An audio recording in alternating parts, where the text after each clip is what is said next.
कई बार सुना होगा। 2 साल से बीजेपी की सारी एजेंसीज कई रेड मार चुकी हैं, कई लोगों को गिरफ्तार कर चुकी हैं, लेकिन अभी तक एक भी पैसे का हेरफेर कहीं नहीं मिला, कहीं से एक भी पैसा नहीं मिला। अगर भ्रष्टाचार वाकई हुआ है तो इतने करोड़ों रुपए गए कहां? क्या सारा पैसा हवा में गायब हो गया? सच्चाई यह है कि किसी तरह का कोई भ्रष्टाचार हुआ ही नहीं। अगर होता तो पैसा भी मिलता। ऐसे फर्जी केस में आम आदमी पार्टी के कई नेताओं को इन्होंने अभी तक जेल में रखा हुआ है। किसी के भी खिलाफ कोई सबूत नहीं है, कुछ साबित नहीं हो रहा, खुलेआम गुंडागर्दी चल रही है, किसी को भी पकड़ के जेल में डाल दो। अब बीजेपी मुझे गिरफ्तार करना चाहती है। मेरी सबसे बड़ी संपत्ति, मेरी सबसे बड़ी ताकत मेरी ईमानदारी है। झूठे आरोप लगा के, फर्जी समन भेज के ये मुझे बदनाम करना चाहते हैं, मेरी ईमानदारी पे चोट करना चाहते हैं।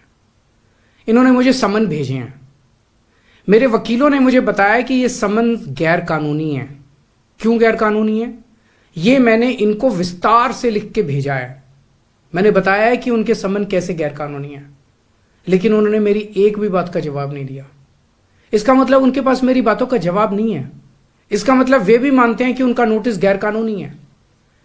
क्या मुझे एक गैर कानूनी समन का पालन करना चाहिए? अगर कानूनी रूप से सही समन आएगा तो मैं पूरा सहयोग करूंगा। बीजेपी का मकसद जांच करना तो है ही नहीं। इनका मकसद तो लोकसभा चुनाव में मुझे प्रचार करने से रोकना है। ठीक लोकसभा चुनाव के पहले इन्होंने मुझे समन भेजा है। क्यों? इस जांच को चलते 2 साल हो गए। अभी ठीक लोकसभा चुनाव के पहले मुझे क्यों बुलाया जा रहा है? पहले क्यों नहीं बुलाया? सीबीआई ने मेरे को 8 महीने पहले बुलाया था। मैं सीबीआई में गया था, उनके सारे जवाब भी दिए थे। लेकिन अब ये लोग ठीक लोकसभा चुनाव के 2 महीने पहले मुझे बुला रहे हैं।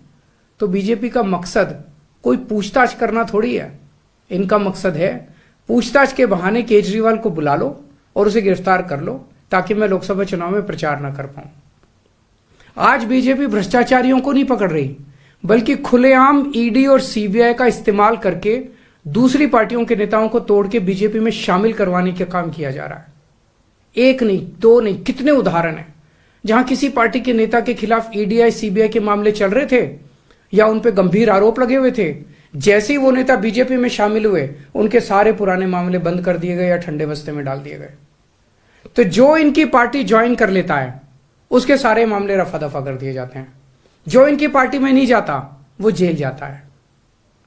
आज मनीष सिसोदिया, संजय सिंह और विजय नायर इसलिए जेल में नहीं है कि उन्होंने भ्रष्टाचार किया है, वो इसलिए जेल में है क्योंकि उन्होंने बीजेपी में शामिल होने से इंकार कर दिया है।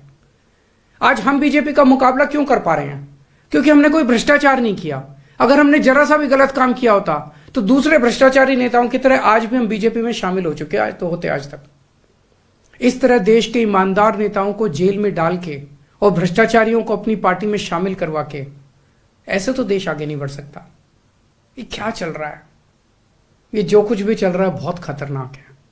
ये हमारे जनतंत्र के लिए बहुत गलत है। इसे रोकना होगा। मैं हमेशा देश के लिए लड़ा हूं। मेरा तन मन धन देश के लिए है। मेरी एक एक सांस देश के लिए है। मेरी खून की एक एक बूंद देश के लिए है।